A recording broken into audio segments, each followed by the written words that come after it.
serangan jantung, pingsan, tercekik. Ini boleh berlaku di pejabat kepada orang biasa pada bila-bila masa.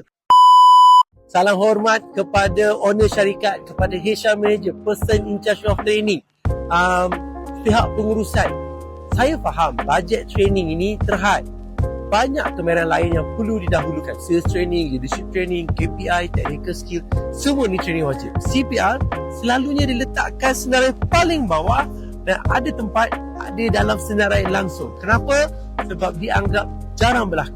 Tapi kecemasan ni, dia tak ikut jadual. Serangan jantung, pingsan, tercekik. Ini boleh berlaku di pejabat kepada orang biasa pada bila-bila masa. Pada hari kerja ke, weekend ke, waktu awal ke, akhir ke. Training CPR ni bukan tentang sijil. Ia tentang kesediaan company anda bila berlaku perkara yang tak dijangka ini. Betul, latihan lain tingkatkan prestasi. Tapi training CPR selamatkan nyawa. Dan ia hanya perlukan satu keputusan yang betul untuk lakukan perbezaan yang besar. Akademi Dr. Aizat Omar, satu rumah, satu terlatih CPR.